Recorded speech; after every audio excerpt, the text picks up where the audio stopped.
Hello বন্ধুরা, তোমরা সবাই কেমন আছো? আশা করি সকলে অনেক ভালো আছো। আমিও তোমাদের ভালোবাসা ও সাপোর্টে অনেক ভালো আছি। বন্ধুরা, তোমরা আমাকে যে পরিমাণে সাপোর্ট দিয়েছো, তাই আবারও তোমাদের জন্য হাতের কাজ করার নতুন আরও একটি গল্প নিয়ে হাজির হলাম। চলুন ভিডিওটি শুরু করি। আজ আমার ছেলের বিয়ে, তাই আমি খুব খুশি। সব মায়েরই স্বপ্ন থাকে তার ছেলের বিয়ে হবে, ঘরে বউ আসবে, আর ঘর খুশিতে ভরে যাবে। এই বুড়ো বয়সে আমিও আর ঘরের কাজকর্ম করতে পেরে উঠছিলাম না, তাই ছেলেকে একটা সুন্দরী মেয়ে দেখে বিয়ে দিয়ে দিলাম।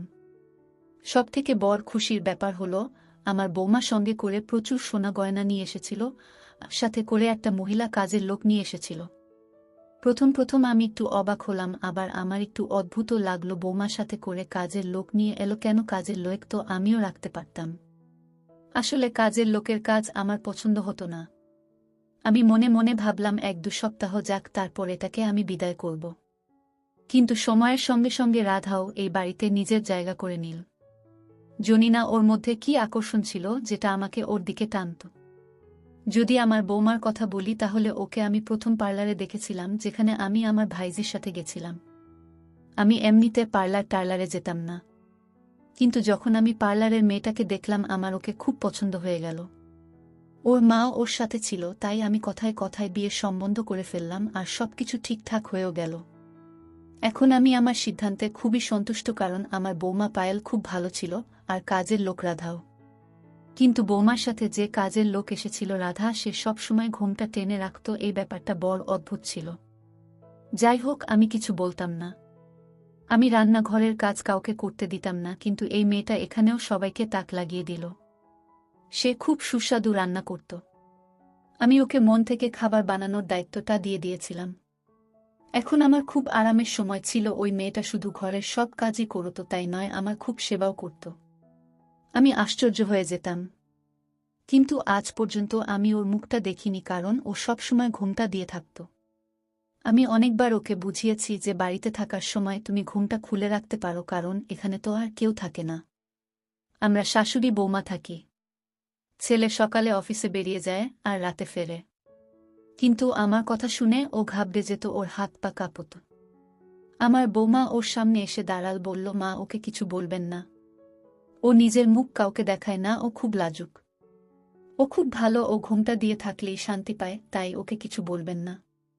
রাধা চলে গেল। আমার বৌমা তখন আমার পাশে এসে বসল আর আস্তে করে আমাকে বলল, মা, আমরা ওর মুখ দেখে কি করব, যখন ও আমাদের এত সুখ দিচ্ছে, ঘর দুয়ার আয়নার মতো চকচকে করে রেখেছে, সুস্বাদু খাবার বানাচ্ছে, আর আমি দেখেছি অনেক রাত পর্যন্ত ও আপনার পা টিপে দেয়।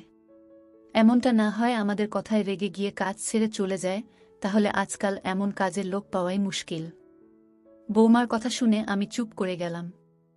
কিন্তু আমি অনেক কিছু চিন্তা করতে লাগলাম। ও মহিলাদের সামনে ঘোমটা দিয়ে থাকবে কেন? এইভাবেই সময় কেটে যেতে লাগল। একদিন রাতে আমি ঘুম থেকে উঠে জল নেওয়ার জন্য রান্নাঘরের দিকে যাচ্ছিলাম, তখন আমি দেখলাম রাধা রান্নাঘরের পাশের ঘরে চেয়ারে বসেছিল, আর ওর ঘরের দরজাটা খোলা ছিল। আমার নজর গিয়ে পড়ল রাধার উপর। ও এমনভাবে বসেছিল যে ওর মুখটা ছিল অন্যদিকে। ওকে দেখে মনে হচ্ছিল ওর মাথায় এই সময় ঘুমটা নেই। আমি অধীর আগ্রহে ওখানে দাঁড়িয়ে অপেক্ষা করতে লাগলাম, যদি এক ঝলক আমি ওর মুখটা দেখতে পাই। তখনই হঠাৎ করে ও উঠে দাঁড়িয়ে পড়ল আর দরজার দিকে ঘুরে গেল। যেই ওর মুখের দিকে আমার নজর গেল, আমি তো নিচে পড়তে পড়তে বেঁচে গেলাম, এমনকি আমার বুকটা ধক ধক করে কেঁপে উঠল। হে ভগবান, এটা তো! তখন হঠাৎ করে আমার জোরে কাশি পেল, আর আমি জলের গ্লাসটা মুখে লাগিয়ে দিলাম। কিন্তু ততক্ষণে রাধা আমাকে দেখে ফেলেছিল। সেও খুব ঘাবড়ে গেল আর ঘরের অন্ধকার কোণের মধ্যে দৌড়ে পালালো, আর নিজেকে আমার নজর থেকে বাঁচানোর চেষ্টা করল। কিন্তু ততক্ষণে আমি ওকে দেখে নিয়েছি। তখন থেকে আমি খুব চিন্তিত ছিলাম, সারা রাত কাটার মতো কাটিয়েছিলাম, সারা রাত আমি ঘুমোতে পারিনি। এসব কি? এমনটা কি করে হতে পারে? আমি অধীর আগ্রহে সকাল হওয়ার অপেক্ষা করছিলাম। আমি শুধু এটাই চেয়েছিলাম, ওকে বৌমার সামনে দাঁড় করিয়ে ওকে দিয়ে সব সত্যি বলাব। কিন্তু আমি চাইছিলাম একবার আমার ছেলে অফিস চলে যাক, তারপর বৌমাকে জিজ্ঞেস করব এসব কি হচ্ছে। যদি আমার ছেলে এসব ঘুণাক্ষরেও জানতে পারে, তাহলে ওকে ওই সময়েই ডিভোর্স দিয়ে দেবে। ডিভোর্স কেন, হয়তো রেগে গিয়ে ও পায়েলকে মেরেই ফেলবে। এতটাই বড় একটা বিষয় ছিল এটা যে যা কিছু হতে পারত। কিন্তু আমি চাই না যে আমার ছেলের সংসার ভেঙে যাক। আমি পায়েলকে সন্দেহের কথা বলে সত্যিটা জানতে চাইছিলাম, কিন্তু আমি আগেই ভেবে নিয়েছিলাম যে যদি এর মধ্যে ওর একটু দোষ থাকে তাহলে আমি নিজে ওদের ডিভোর্স করিয়ে দেব। আমি কিছু বুঝতে পারছিলাম না যে দোষটা কার। শুধু বৌমাই এখন সবটা বলতে পারবে। আমার মাথা কাজ করছিল না। আমার বৌমা পায়েল ঘুম থেকে উঠে পড়েছিল। ও জলখাবার খেয়ে নিজের ঘরে চলে গেল। আমার ছেলে অফিসে চলে গেল। সবকিছু জানার এটাই সঠিক সময় ছিল। আমি বৌমার ঘরের দিকে চলে গেলাম, দরজা খটখট করে ঘরের ভেতরে ঢুকে পড়লাম। বৌমা নিজের আলমারিতে কাপড় গোছাচ্ছিল, একটু আশ্চর্য হয়ে আমার দিকে তাকালো। আমি ঘরে দরজা লাগিয়ে দিলাম আর বিছানার উপরে গিয়ে বসে পড়লাম। আর ওকে জিজ্ঞেস করলাম, বৌমা আসল ব্যাপারটা কি বলতো? আমার বাড়িতে তোমরা দুজনে মিলে কি খেলা খেলছ? রাধা আসলে কে? রাধার রহস্যটা কি? আজকে আমি সত্যিটা জানতে চাই। যদি তুমি আমাকে সত্যি না বলো তো। আমার কথা শুনে পায়েল আমার পায়ে পড়ে গেল। মা, আমাকে ক্ষমা করে দিন। এতে আমার কোনো দোষ নেই। এসব কি ব্যাপার? আমাকে পুরো ঘটনা বল। ও আমার কথা শুনে খুব ভয় পেয়ে গেল। মা, আমি আপনাকে সব বলছি, কিন্তু আপনি আগে প্রতিজ্ঞা করুন আপনি রবিকে এসব ব্যাপারে কিছু বলবেন না, নয়তো। দেখো বৌমা, আমাকে সব সত্যি আগে বলো। সব সত্যিই জানার পর তবেই আমি সিদ্ধান্ত নেব। আমার কথা শুনে ও চোখের জল মুছল আর আমাকে পুরো ঘটনাটা বলতে লাগলো। ও বলল, আমি খুব সচ্ছল পরিবারের মেয়ে।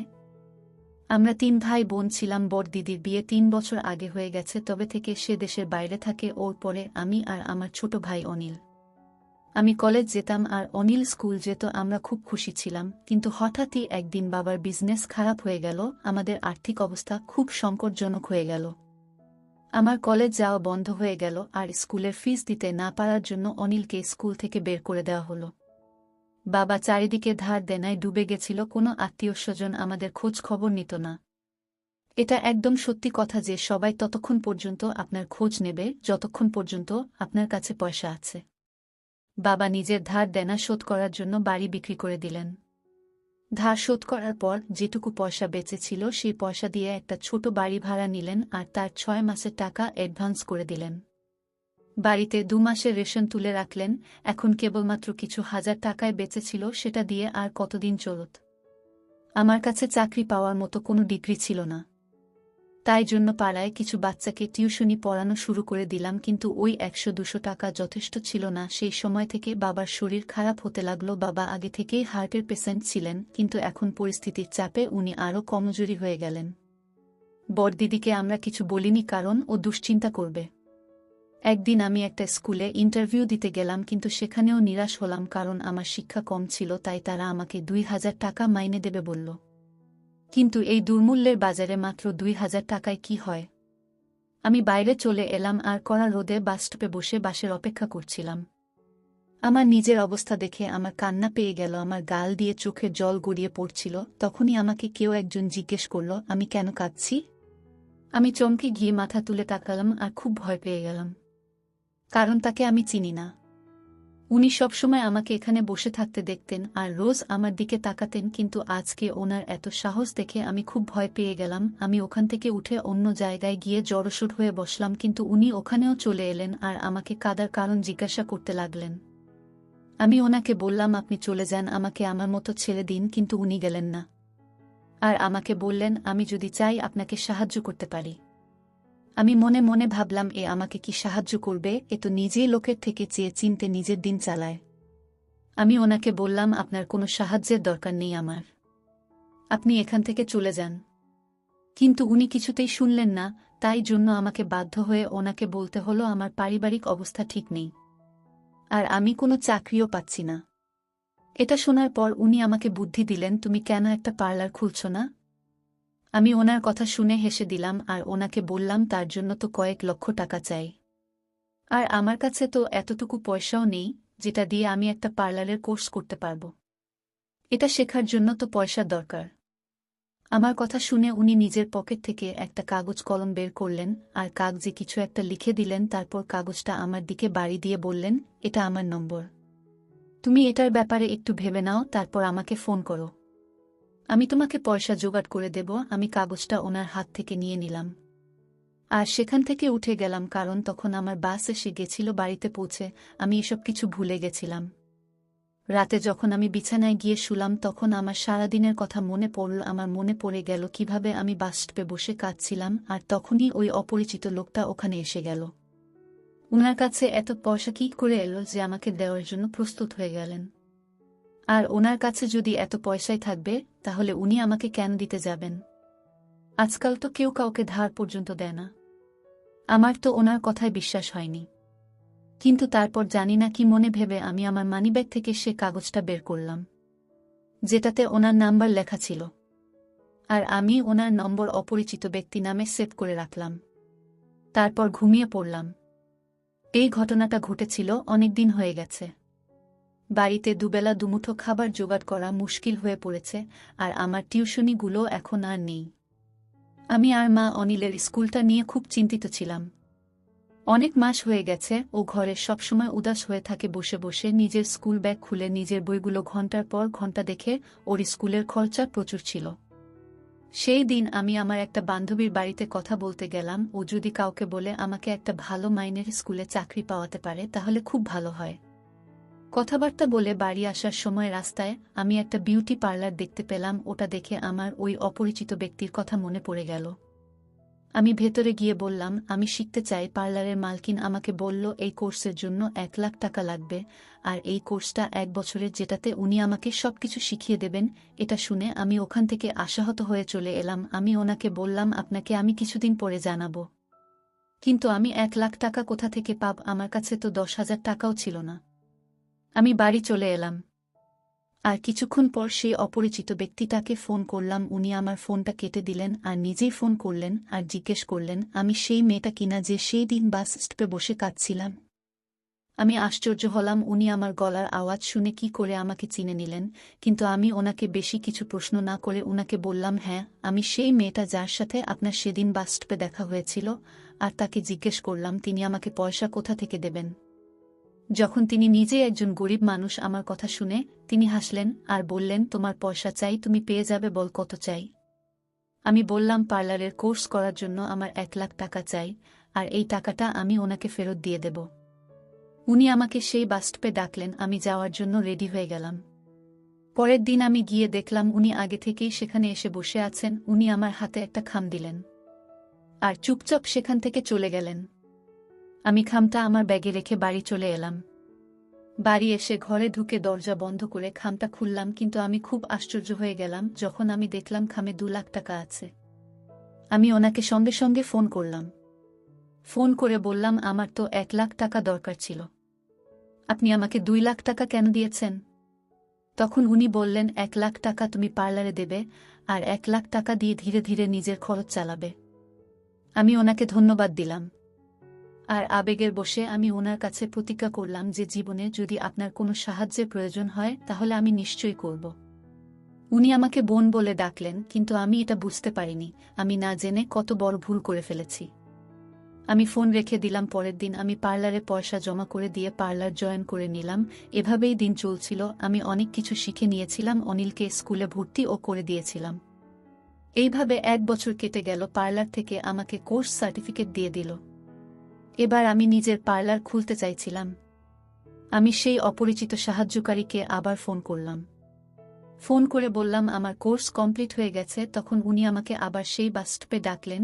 যখন আমি সেখানে গেলাম উনি আমাকে আবার একটা খাম দিলেন, দিয়ে বললেন, আমার সাথে চলো। আমি তো কিছুই বুঝতে পারছিলাম না। তখন উনি আমাকে বললেন, আমি তোমার জন্য একটা পার্লার দেখেছি যেটা ভাড়ায় পাওয়া যাচ্ছে।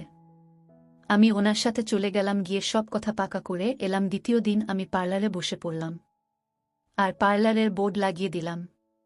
নিজের সাহায্যের জন্য একটা মেয়েকেও রেখে দিলাম। পার্লারটা খুব চলছিল, যে কারণে ঘরের অবস্থাও ধীরে ধীরে ভালো হতে লাগল। আমি তো ওনাকে ভগবান মনে করে প্রতিদিন আশীর্বাদ দিতাম। যতদিন যাচ্ছিল পার্লারে মহিলাদের ভিড় বেড়ে যাচ্ছিল। তাদের মধ্যে একজন আপনিও ছিলেন। আপনি আমাকে পছন্দ করলেন আর নিজের ঘরের বউ বানালেন বাড়িতে। আমার বিয়ের জোগাড় হচ্ছিল। তখন একদিন সেই অপরিচিত সাহায্যকারী আমার কাছে এলেন।